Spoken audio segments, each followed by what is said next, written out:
जी मैं हूं मनोज शर्मा और दिखा रहा हूं तस्वीरें आपको कि मैं इस समय जिला अस्पताल गौतम बुद्ध नगर में मौजूद हूं। मेरे पीछे आप देख सकते हैं कि ये 3 नंबर गेट है, जिला अस्पताल का गेट है, जहां पे आपको दिखा रहा हूं तस्वीरों के माध्यम से कि ये वो हॉस्पिटल है, जिला कोविड हॉस्पिटल। ये नोएडा का हॉस्पिटल है, जिला अस्पताल है, जिसको यहाँ पे सेक्टर 30 से इसको शिफ्ट किया गया था यहाँ पे।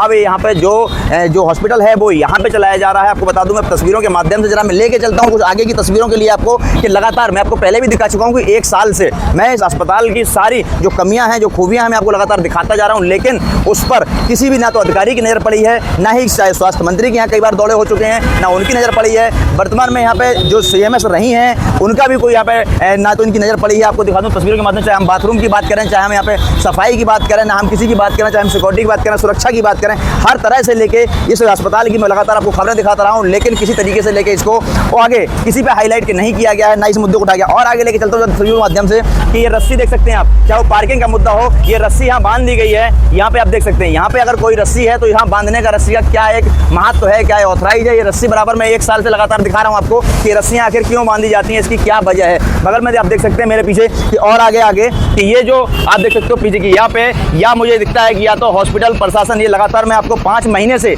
इस जगह को मैं 5 महीने से लगातार कैमरे पे दिखाता रहा हूँ, लगातार इसकी आवाज़ उठाता रहा हूँ कि या फिर यहाँ पर जो पुरानी CMS रही हैं उनका यहाँ पे या कि बड़े बड़े हादसे का इंतजार था, या फिर इस पर उनकी कोई लापरवाही रही है, या उनकी इस पर नज़र नहीं पड़ी है। क्योंकि ये 3 नंबर गेट है, लगातार यहाँ से गाड़ी का एंट्रेंस भी रहता है, गाड़ियों का यहाँ से अगर आते हैं और जाते हैं, यहाँ से उनका निकास भी रहता है, लेकिन यहाँ पे स्टाफ भी रहता है, सबकी नज़रें यहाँ पे रहती हैं। लेकिन उसके बाद भी आप देख सकते हैं यहाँ पे नीचे से आप देख सकते हैं कि ये 5 महीने पहले ही मैंने इस मुद्दे को उठाया था, जिसको लेकर आज ये सारा का सारा झज्जर हो चुका है। ये आप बता दें कि करोड़ों रुपए की लागत से हॉस्पिटल बनाया गया था, जिसको नोएडा का टॉप 10 हॉस्पिटल कहा जाता है इसको, कि सबसे सुंदर हॉस्पिटल नोएडा का बना हुआ है, जिसमें यहाँ पे शिफ्टिंग हुई है। उसके बाद आप देख सकते हैं आपके उत्तर प्रदेश का भी हॉस्पिटल है, एक नंबर 1 पे अगर कागजों में आप कहा जाए तो ये कहा गया था कि ये नंबर 1 पे चल रहा है। लेकिन जब अंदर की गहराई, अगर ग्राउंड रिपोर्ट असली अगर देखी जाती है तो असलियत कुछ और दिखाई देती है। आपको बता दूं मैं कि चाहे बाथरूम की हम बात करें तो बाथरूमों की हालत जैसे जच्चर हो चुकी है, कई बाथरूम बंद पड़े हैं, टूटे पड़े हैं, पानी नहीं आता है। यहाँ पे मरीज जो होते हैं रात में पानियों के लिए तरसते हैं। ये बात कई बार मैं उठा चुका हूँ इस मामले को, लेकिन अब यहाँ कहने की बात यह है कि इस पर नज़र भी नहीं पड़ी है। लेकिन सबसे बड़ी बात यह है कि जो पूर्व CMS रही हैं, जिन पर 14 करोड़ रुपए घोटाले का आरोप लगा हुआ है, वो आज भी इसी हॉस्पिटल में और उसी केबिन में जिस पे वो CMS पद पे तैनात थी, वहीं पे वो बैठती हैं। लेकिन अब ये क्या इसको समझें हम लोग कि जिस पे एक घोटाले का आरोप लगाया गया है, उसके बाद उनको रिटायरमेंट भी दे दिया गया है, फिर भी वो आज भी इस हॉस्पिटल को नहीं छोड़ना चाहती हैं। आखिर क्या है इसमें, क्या वजह है, इसमें क्या लापरवाही है प्रशासन की, शासन की, या अधिकारियों की लापरवाही है इसमें, क्या इस पर नज़र नहीं होती? अगर इस पर शिकायत करते हैं कोई भी तो उस पर एक्शन कोई नहीं लिया जाता है। इसके बाद भी पहले क्या बता दूं आपको मैं कि पहले भी इस पर एक इनका ट्रांसफ़र लेटर यहाँ से आ गया था, ट्रांसफ़र कर दिया गया था, जिसको लेके उसको भी रोक दिया गया है। आखिर इस हॉस्पिटल के अंदर ऐसा क्या है जिसको लेके रेणु अग्रवाल इसको छोड़ना नहीं चाहती हैं? आज की तस्वीरों के माध्यम से दिखाऊँ, उसका वीडियो आपको दिखाऊंगा कि अपनी उसी केबिन में आज बैठे थे हमारे बीच में हमारे पूर्व प्रत्याशी, सांसद प्रत्याशी हमारे बीच में हैं, जो हम उनसे ही बात करेंगे। जब वहाँ पहुँचते हैं, उनसे बात करते हैं अपनी केबिन में पहुँच के, तो ये साफ शब्दों में देखा जाता है कि आखिर अपने नेम प्लेट लगा के उसी केबिन पे जिस पर वो CMS के पद पे तैनात थी, आज भी उसी रूम में आखिर क्यों बैठी हैं जब रिटायरमेंट दे दिया गया है। उस पर हम जरा बात करते हैं पूर्व प्रत्याशी सांसद जी से। जी सबसे पहले मैं आपका परिचय जानना चाहता हूँ। मैं सांसद प्रत्याशी गौतम बुद्ध नगर। जी सांसद जी, बहुत बहुत स्वागत है आपका। सबसे बड़ी बात यह है कि आप ये हॉस्पिटल में आप कब से इलाज करवा रहे हैं?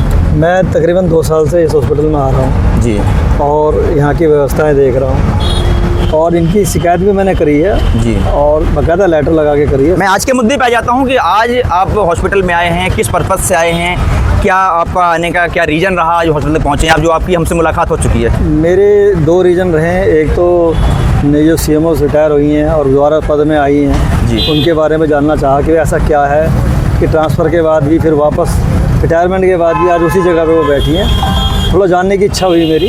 दूसरा जो नई वो CMO आई, उनसे मिलने की भी इच्छा हुई, शायद वो कुछ सुधार कर सकें, और मिलके उनसे अच्छा लगा, हमें सकारात्मक लगा, उनके विचार अच्छे लगे हमें। पर अभी नई आई हैं, उन्हें शायद इसकी नॉलेज नहीं है, जो उन्होंने बताया वो अभी समस्याएं देख रही हैं, समाधान। आप 2 साल से लगभग क्या इसमें देख रहे हैं, क्या कमियां देख रहे हैं, क्या अच्छाइयां देख रहे हैं? कमियां होती हैं तो अच्छाइयां भी होती हैं। देखो, इन पे जो मशीनें ख़राब थी, मैंने उन मशीनों के इनको बदल के काम करवाए हैं, और इन्होंने किए भी हैं। ऐसी बात नहीं है अगर मैंने इनको शिकायत की है, हर बार लेटर दे के नहीं की है, 1-2 लेटर लगाए हैं। बाकी तो मैं बता के इनसे काम कराया। दवाइयों की दिक्कत थी यहाँ पे, इन्होंने दवाइयों में सुधार किया है। पहले दवाइयाँ कम आती थी, ज़्यादा आ रही हैं। पहले खाली मीठी गोलियाँ देते थे और मीठी गोलियों की जगह थोड़ा अब कड़वी गोली भी आने लगी है। तो एक सुधार हुआ है हॉस्पिटल में। साफ़ सफाई में भी सुधार है काफ़ी, डॉक्टरों के व्यवहार में भी सुधार है और गार्डों के व्यवहार में भी सुधार है। पर ये अचानक मुझे आज जो कल की इन्फॉर्मेशन लगी कि यहाँ पिटाई हुई है, मैं खुद हैरान था।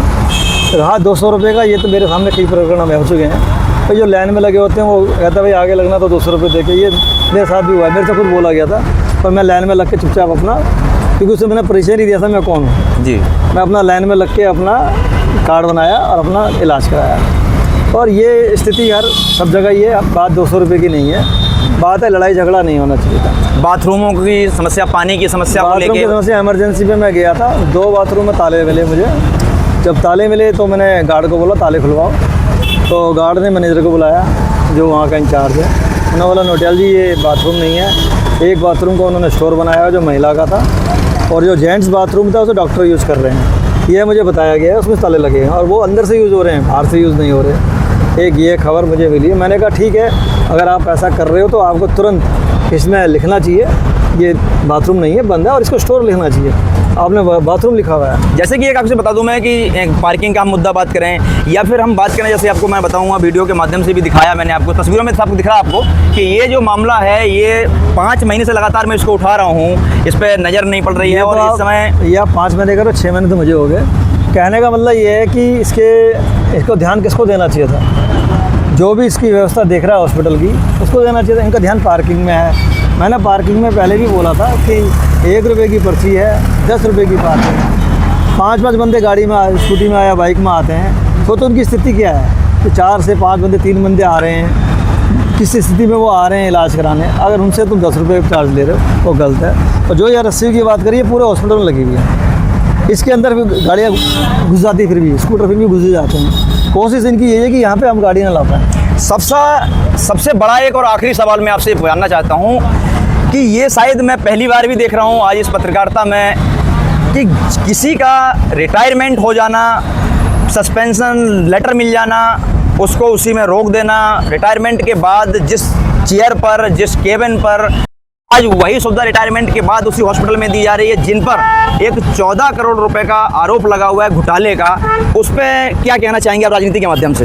मैं उसी पर्पज से आया था बेसिकली जी। मेरे 2 रीज़न थे, एक लड़ाई झगड़ा और एक ये रीज़न। मैं तो खुद हैरान हूँ। मैंने खुद, हमारे पत्रकार महोदय जी ने बात की कि भाई आपका पर्पज क्या है, अब सीट पे आप आई हैं रिटायरमेंट के बाद, अब यहाँ करोगे क्या? तो उन्होंने डॉक्टर में इलाज किसका करोगे? तो मैंने मजाक में बोला जी हार्ट का इलाज करोगे, दांत का कुछ तो करोगे।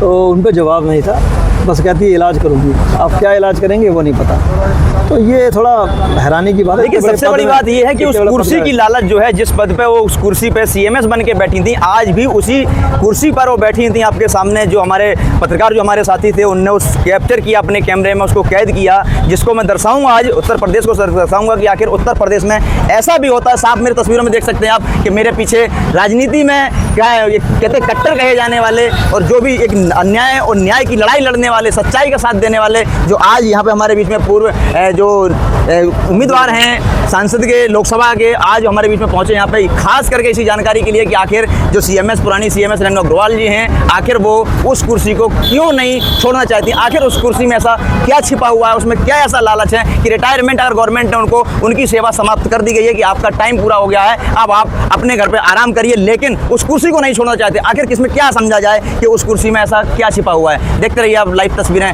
नोएडा से मनोज शर्मा के साथ। मैं एक और बात मैं आपको बताऊंगा। इसके बाद, प्रकरण के बाद, हम मिलने के बाद, हम जब डॉक्टर के पास बात की, हमने 1-2 डॉक्टर से ने पूछा, तो जो नई सीएमएस आई है उनके लिए तो वो ये बोल रहे हैं होता है चली जाए। तो ये मुझे थोड़ा आश्चर्य लगा कि अभी तो उनको 6 महीने भी नहीं हुए, उनके जाने की बातें हो रही हैं। इसका मतलब ये जो प्रकरण बनाया जा रहा है, जो मुझे दिख रहा है, जबकि उनको साथ देना चाहिए था। जब आप साथ में बैठे हो, उनको सपोर्ट करना चाहिए था कि ये गलतियाँ हैं, इनको सुधारो, कैसे सुधारा जाए, इनको साथ सपोर्ट करना। आपकी जो नई सीएमएस हैं, आपसे उनकी वार्ता हुई है, मुलाकात हुई है, बिल्कुल। आपको उनका रवैया, उनका काम करने का डिस्टेंस, तरीका क्या आपको समझ में आया उनका? आखिर क्या जो आपको बताया गया डॉक्टरों के द्वारा कि उनको हटा दिया जाएगा, तो क्या लगता है कि उनको हटाया जाए या फिर उनको रखा जाए? मेरे ख्याल से उनको मौका दिया जाए। और ये मुझे जो लग रहा है, शरारत लग रही है, ये उनके प्रति शरारत की जा रही है कि उनको हटाने के लिए ये कार्य किया जा रहा है। क्योंकि जो मैं तो 2 साल से आ रहा हूँ, गार्ड 200 रुपये पहले भी ले रहे थे, आगे जाके पर्ची बनाते थे।